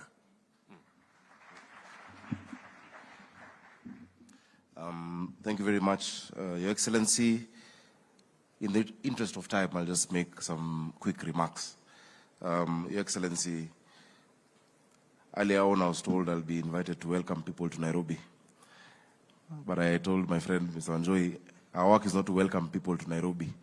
These manufacturers are in Nairobi. And a lot of the solutions they need are in Nairobi. So we need to discuss that. So it's not just about welcoming them. Your Excellency, over the past few years, we've been engaging with the Association of Manufacturers at the Senate and in many other forums. And I'm glad that in the first few days, since we got into office as a county government, we've already met the Nairobi chapter of the Association of Manufacturers, and we made progress on a number of issues. Number one, Your Excellency, we are determined to make Nairobi the manufacturing hub of East and Central Africa, and eventually Africa. That we are determined to do it, and we'll work. And that's why I'm asking the companies to come and tell us what do you need from us. What we've agreed, Your Excellency, number one, is on the issue of a unified business permit. There are too many licenses being paid. As of now, we are 70% in the process of actually reducing it to one license for Nairobi County. But I'll prevail upon you and my friend Moses Kuria that you also reduce the ones from national government. Because manufacturers and SMEs are spending more time complying than doing their work. So today you're paying this license, kesho there's another license, the next day another license, and those avenues for rent seeking. So the county government of Nairobi, everything that we ask for will only be one license in the next few months. We have made progress. We are willing, Your Excellency, to also collect the national ones on your behalf. You have MCSK, you have PRISC, you have CAMP, you have so many others. We put them in one pot and then distribute. Let the business people focus on doing business, not on complying, Your Excellency. Secondly, I understand the issue of multiple assessing from county to county on advertising. If you're driving a truck from here to Mombasa, it's a discussion that we're having at the COG. We need to get a creative way of sorting it out, because I realize there's no governor who's willing to let go of their, revenue-raising capacity. But still, we need to have, a way that doesn't hurt the businesses. Ideally, we would ask you to register in a county and pay that county. And of course, that county would be Nairobi. The other governors will not be willing to do that. But we'd like to hear your ideas on how we ensure that counties still get the revenue without stifling businesses. Our work is not to stifle businesses or to stifle manufacturing, but actually to promote manufacturing. Your Excellency, additionally, we had a lot of complaints on those in building and construction, on the system that had been there previously. On NPDMS, I'm glad to note, and I'm very happy Mr. Mburu is here. Our teams, both at the Nairobi County Government and the KRA, have been burning the midnight oil for the last 3-4 weeks. Next week, we'll be launching a new Nairobi plan, where in that platform, all of the complaints that have been there from the building industry, Your Excellency, have been catered for. Professionals in the building and built environment sector can track developments from the time you upload an approval to the time it comes out. There must be predictability. Nikhila said you need certainty so that you know where your approval is at whichever stage of the process. Your Excellency, we're also going to launch next week our new revamped revenue system for Nairobi. We call it Nairobi Pay, which addresses all of these issues. And I want to urge the manufacturers here, please, lipeni ushuru. we will serve you. Already for those in the industrial area, I am doing 39 roads. We are doing 39 roads for you. Linus forgot to mention I did for him. He's in Kasarani before I was governor. We will give you the environment to do your work. But we need you to also support us to be able to serve you better. So we hope that it will be more efficient. There's no payment that will be received in Nairobi after next week in cash. We are digitizing all our revenue streams. If anybody asks for payment in cash, just know it is not Nairobi County. Everything will be digitized. And we know what has been happening in part of the city, Westlands, in the CBD, and in the industrial area. Your Excellency, additionally, a lot of the issues that our manufacturers have is water. The cost of water and the reliability of our water system. We all know we have a shortage. We need 850 million liters per day. We get 525. Your Excellency, through the national government and Happy Water, we expect 140 million liters to come in soon. But there's a challenge with the NLC because of the way leaves. We ask that you intervene so that it can come faster for us to be able to serve our industries and also for us to be able to recycle.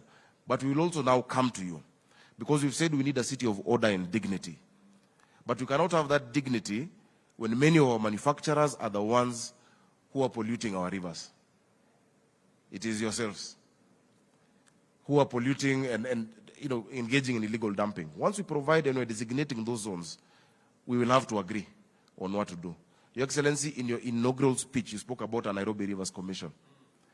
70% of the effluent that goes into that river is industries and sewerage. We will sort out the sewerage system, but the industries need to be able to sort out their effluent coming out of them. Your Excellency, additionally, as I just going to conclude, I think we need to, and I'm glad the young man who spoke just before me, talking about technology. We need to really radically ask ourselves questions about manufacturing and about where we're going. As a country, we cannot do the same thing and expect a different result, Your Excellency. Your Excellency, agriculture is great, and I'm glad I had my friend from Unga Group saying he's producing for us each a gunia. But your CS nominee for Treasury will tell you that in as much as you're getting 24% contribution to GDP, the contribution to national revenue is less than 3%. That gap is a value chain gap, which must be sorted out, Your Excellency. Your Excellency, China in 1952, 83% of people in China were employed in agriculture. In 1977, it went out 77%. In 2012, it's 33% because of industrialization. It doesn't mean you're killing agriculture, but you're creating value to where we create jobs. And that is why we also need to, radically, and I'm glad your CS for Trade is a free thinker. Yeah, is a free thinker. As we discuss the Hustler Fund, which is important, I would ask that we do a balance. That yes, if I give a kiosk $1 million shillings more, will they hire more people or add more stock? But if I use that money to guarantee investment in rapidly scalable tech startups, that then, for instance, Twiga in 3 years was able to hire 700 people, where is there potential for creating jobs?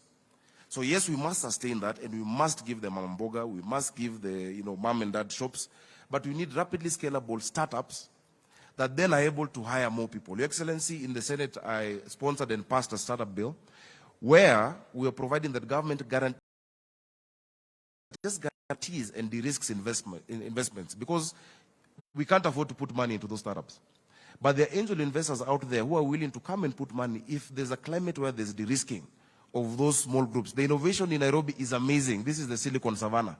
But we just need to provide that framework where we just de-risk these startups, that if somebody's investment at whatever first series or whatever point, if something happens, then they can recoup 30%, 20%, and that is how we'll address the issue of jobs. So we cannot just focus on the one two shops. Excellency, please, we'll need support legislatively. We're doing that in the city. Finally, Your Excellency, I just want to thank you for the support that you've given us so far in being able to sort out the issues of the Nairobi Pay, Nairobi Plan, what we've discussed together with you that we will be launching. We ask that you also support us in pushing the prompt payment bill, which we had left in the Senate. Many of these people have money owed in government. I inherited a pending bill of 99 billion in Nairobi County, with NMS having 16 billion. If we don't pay them, we can't create those jobs. I want to guarantee manufacturers, Nairobi is going to be the economic hub of this continent. Please don't move out of Nairobi. Stay in Nairobi, and we will make Nairobi work together. Thank you very much, Your Excellency. Thank you very much, Governor. And now Cabinet Secretary Betty Baina will invite Your Excellency. Madam CS. Thank you very much, Wanjohi, Your Excellency. Thank you so much for spending this morning listening to the manufacturers and sharing their vision about things that can happen. We know your time is tight, and we are very, very acutely aware it is tight. So let me just thank you and invite you to speak to them at this moment. And thank you, Moses, for organizing this event.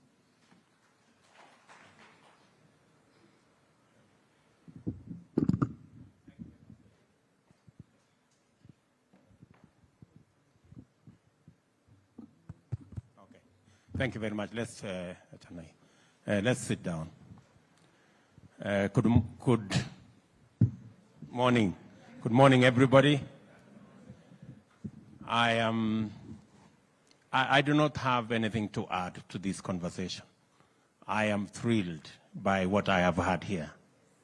For once, we are having a different conversation. We are not having a conversation how difficult things are, the challenges, the problems, the hurdles, and all that. We are having a conversation about opportunity. And every speaker here has spoken passionately about the opportunities that we have, from textile to leather to the whole array of opportunities in housing, in SME, and the whole array of that. I just want to promise you one thing, that this administration will work with you every step of the way until we redeem all the opportunities that are available for us as a country. You have persuaded me that it is possible for us to create 1 million jobs from the manufacturing sector. You have persuaded me that it is possible for us to move the contribution of our GDP from manufacturing from 7% to 20% in 8 years. So all that is standing between us and 20% contribution from manufacturing and 1 million jobs, and all the opportunities that you have ably elaborated this morning, is continuous engagement, continuous consultation, working together, and everybody realizing that nobody has the monopoly of good ideas, sharing those ideas, and making sure that we move together as a country. I promise you, ladies and gentlemen, that I will be available, my administration will be available, the CS, Moses Kuria and his team will be available, our CS for Treasury will be available, so that we can actualize all these opportunities together. You have said ably, and if you've gone through our plan, from the whole array, from, for example, leather. We've had this conversation about leather. There is absolutely no reason why today we should not be a champion in the whole leather products space, because we are slaughtering 3 million livestock every year. We have the 3rd largest herd in this continent. Yet, we are importing 110 billion worth of leather products into Kenya. It completely doesn't make sense. As has been said here, we can increase our revenues. We can increase the contribution of leather to our GDP from the current 15 billion to 75 billion, because we have everything to make that a reality. I want to promise you that we are very clear about what we want to do in the leather space. We are very clear about what we want to do in the textile space, because we believe that therein lies the opportunity for us to create jobs and create wealth. And therefore, this conversation this morning is a very important conversation to me and to every Kenyan that is listening to us. You have said yourselves very ably, we have 16 million kids in school. They need a pair of shoes every year. We only produce 4 million pairs of shoes. Never mind all the leather products that would come with it. And we have the raw material right here. The raw material is rotting, and yet we are importing leather products, shoes, using other people's hides and skin when ours is going to waste. It doesn't require any genius. You know, we don't have, there is nothing for us to have a conversation about. We just need to connect our raw materials to the market, jobs in between, money in between, and all of us will be doing well. So it is my intention that this great potential that we've always had, the great opportunity that we have always had, we must make it a reality in the next couple of years. And I am prepared, I am willing to work with you in that space. All the paperwork has been done. All the plans have been documented. All we need to do is to plug and play. Make sure we bring this to a reality. And ladies and gentlemen, I am here, lock, stock, and barrel to work with you so that we can actualize those opportunities. The leather space, the cotton value chain is a big value chain that can give us all the jobs we need. You just heard here, we have a market already negotiated by policymakers. $150 billion or $300 billion market. We are only doing $500 million on textile. We have the biggest resources around Kenya. We have the Dongo Kundu Special Economic Zone, which is going to be a huge plan for us.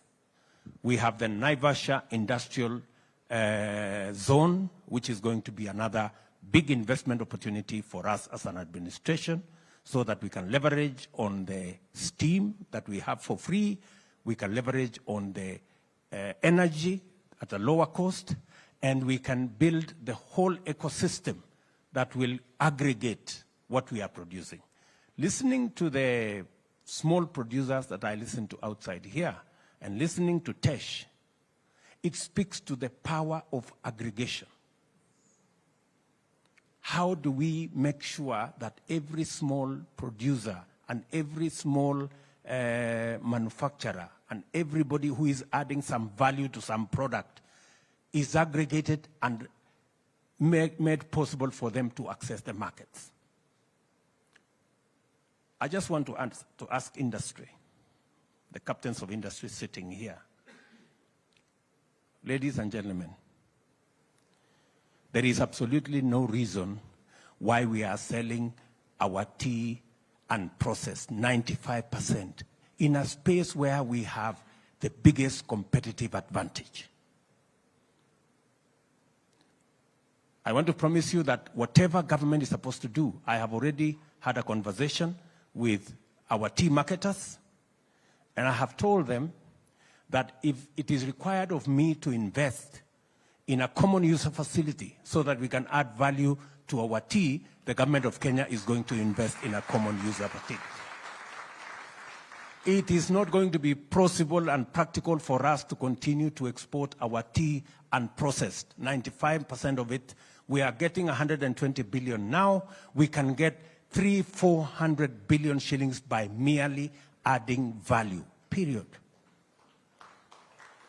The farmers are already working too hard to produce the tea. Who is failing our farmers? Our manufacturers. You guys. You're failing our farmers. Our farmers are producing all the tea, the third largest producer in the world, on half an acre, on 1 acre, on 2 acres. What we are doing, we are failing them because we are not adding value to what they are producing. We are continuing to sell our tea in the auction. We are getting peanuts for it, and many other people who do not have a single push, who do not have a single bush of tea, are making more money than us. Good people, our manufacturers, give us the value of our tea. You are the people who is standing between us and money. True?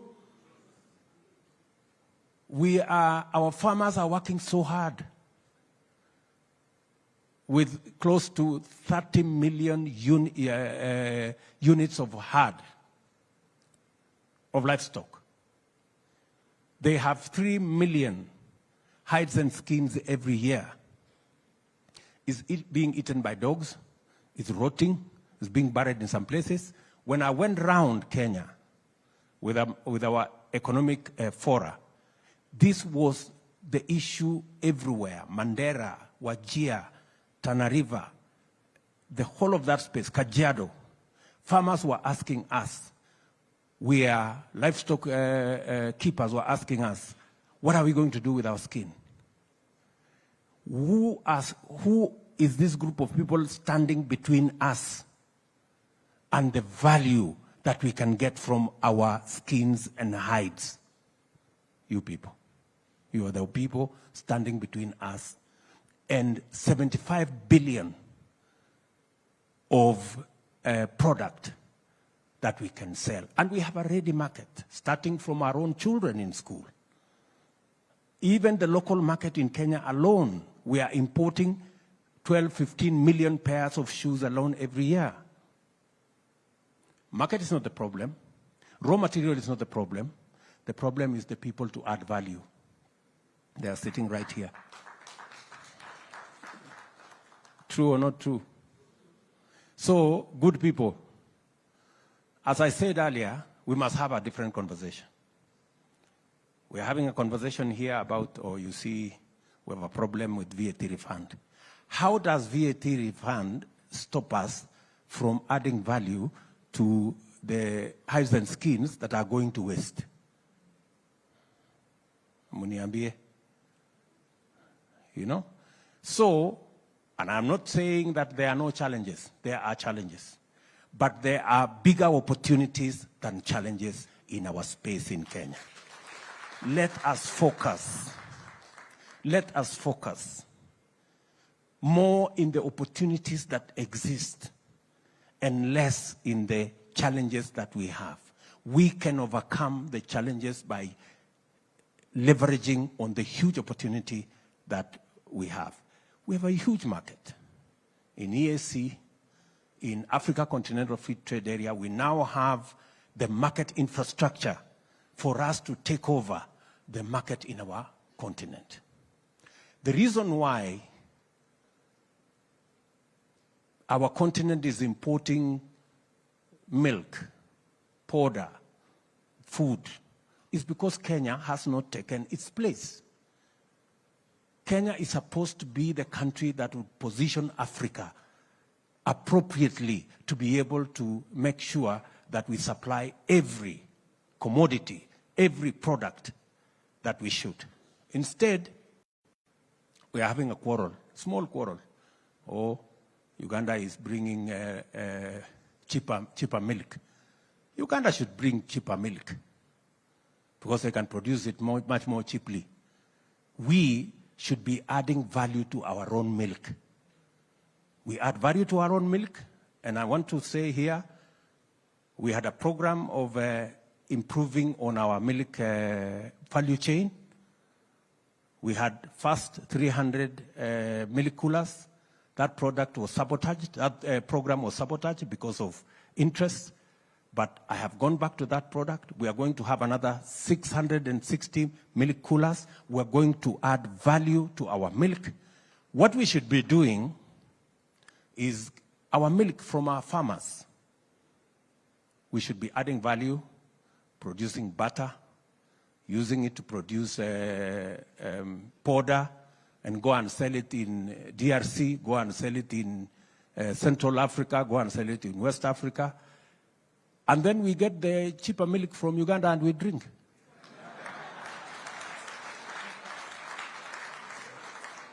Sindio? Yeah. Instead of having a quarrel with having a quarrel with Uganda, why are we having a quarrel with Uganda? We are having a quarrel with Uganda because we have refused to take our rightful place in our continent. We should have made more steps and allow Uganda to come and occupy the next place as we move ahead. Are we together, good people? So we must have a different conversation. And I am happy that Moses is here. I have confidence in what Moses can do. I know he has a good brain. And working with you guys, yeah. This Moses Kuria, forget about the noise sometimes he makes. I promise you, he has a good brain. So we're going to work together in this space. And I want to give you, you know very well that I am not a lazy person. Yeah? So I will work with you and I will make sure that whatever opportunities that can be actualized, working together with you, we actualize those opportunities and move our manufacturing to 20% of our GDP in the next couple of years, 8 years, if not less.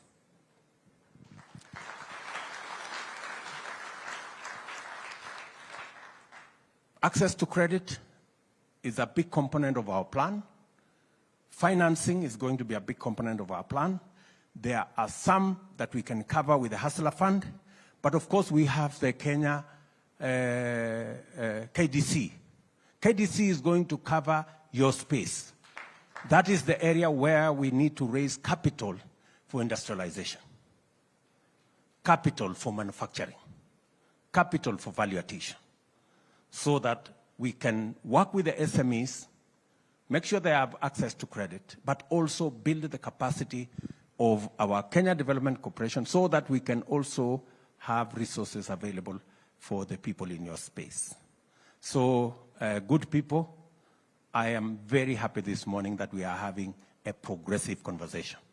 And I am very confident that going into the future, Kenya is going to move to the next level in our manufacturing and industrialization scale. I am looking forward, as we have all said, by 2030, we should be producing 1 million more jobs from manufacturing. We should take our manufacturing from the current 1 trillion of our GDP to maybe 3 or 4 trillion of our GDP. We should be able to move our contribution in terms of tax revenues and be able to work together. And I understand, and Mburu here will tell you, I have had a very intense conversation with him on matters tax. Yes, I've had a very intensive conversation with him. I have asked him very difficult questions because part of our revenue gets lost because the stamps that you use on your manufactured goods, we have more fake stamps than genuine stamps. How is that possible? You know, we have to sort that out because we are losing revenue. Part of why our contribution of manufacturing to GDP in terms of revenue is low is because very many people pocket our money or the money meant for taxes. So we're going to reform that space. Mr. Mburu and his team have very clear instructions for me on where we should go. I believe that in the next 2 years, we should be able to move our revenues from 2 trillion to 3 trillion and to double it in the next 5 years.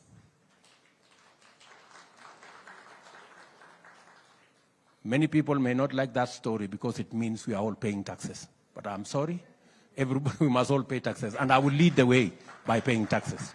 There will be no exemptions for people who are politically connected. There will be no exemptions for nobody.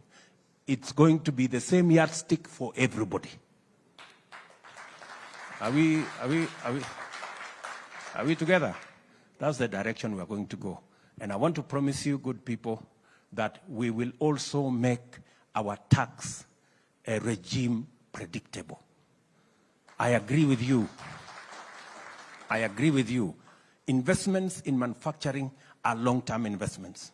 You need a predictable tax regime so that you can know how your investments are going to look like. I agree with our good brother who said we need to reform our income tax, our income tax law, so that again we make it up to date. There are too many patches of it. Nobody knows how it looked like in the first place. So I agree with you that we need to do some work around that space. But as I work hard with our legislators to be able to improve that space, please make the opportunities that we have in this manufacturing space a reality for our country. It's good for your businesses. It's good for our agenda of job creation. It's good for our agenda of export-led growth, and it's good for everybody. So let me leave it there. I'm sorry. I really should have given more time to this meeting. I did not, I underestimated what we were coming to do here, but I promise that the next time I will give you more time because you are speaking the language of taking Kenya to the future. Asanteni sana, and I know there is a small function here to award some people. I hope we can do that in 2-3 minutes so that you can allow me to be engaged somewhere else. Asanteni sana, and God bless you.